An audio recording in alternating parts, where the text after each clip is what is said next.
Why, how, what? This little idea explains why some organizations and some leaders are able to inspire where others aren't. Let me define the terms really quickly.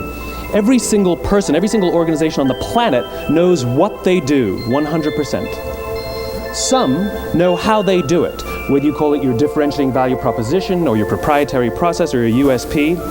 But very, very few people or organizations know why they do what they do. And by why, I don't mean to make a profit.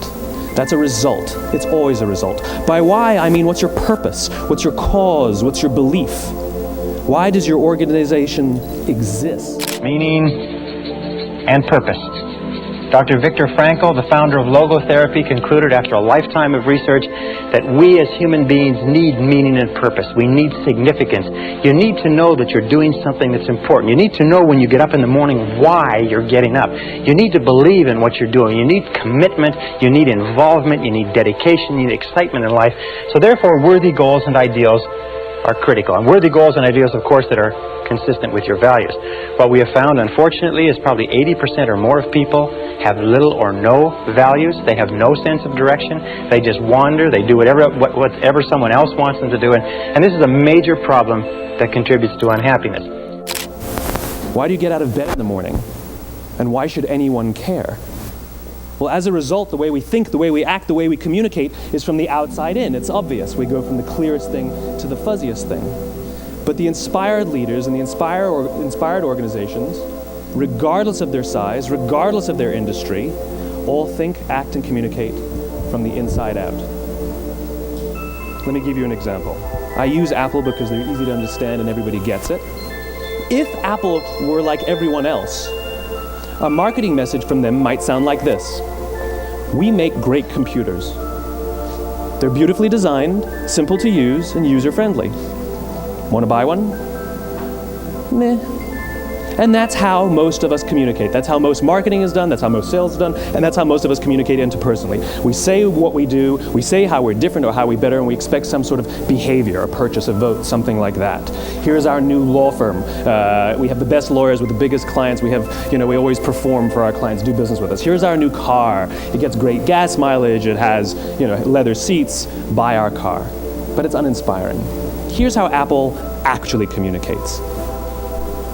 Everything we do, we believe in challenging the status quo. We believe in thinking differently. The way we challenge the status quo is by making our products beautifully designed, simple to use, and user-friendly. We just happen to make great computers. Want to buy one? Totally different, right? You ready to buy a computer from me?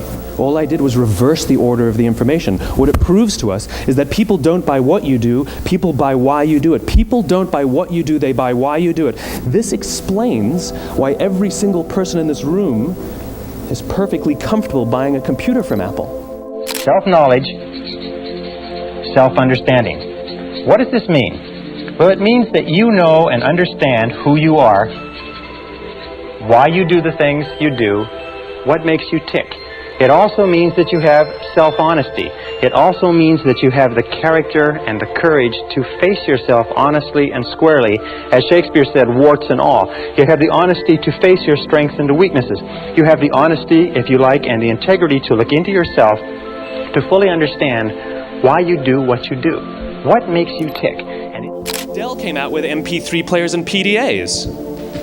And they make great quality products, and they can make perfectly well-designed products. And nobody bought one. In fact, talking about it now, we can't even imagine buying an MP3 player from Dell. Why would you buy an MP3 player from a computer company? But we do it every day. People don't buy what you do, they buy why you do it. The goal is not to do business with everybody who needs what you have. The goal is to do business with people who believe what you believe. Here's the best part. None of what I'm telling you is my opinion. It's all grounded in the tenets of biology, not psychology, biology. If you look at a cross-section of the human brain, looking from the top down, what you see is the human brain is actually broken into three major components that correlate perfectly with... Our subconscious activity says that whatever you plant into your subconscious mind, it immediately goes to work to bring into your reality. And your subconscious mind makes all your words and actions It makes all your words and actions fit a pattern consistent with your self-concept.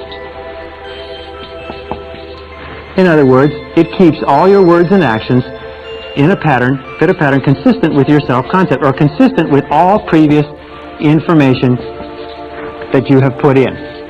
Also, it keeps your words and actions consistent with your dominant goals, which eventually, if you like, become part of your self-concept. So that means that your body language, your attitude, your level of energy, your level of self-confidence, the way you get along with other people, your social skills, everything is consistent with your self-concept. The subconscious, simply without you thinking about it at all, keeps everything consistent with it. So when you feel really good, when your self-concept is positive, you have a bounce in your step. Your body language is confidence, it's courageous, it's outgoing, and so on.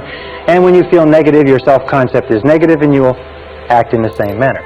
Newest brain, our Homo sapien brain, our neocortex, corresponds with the what level. The neocortex is responsible for all of our rational and analytical thought and language.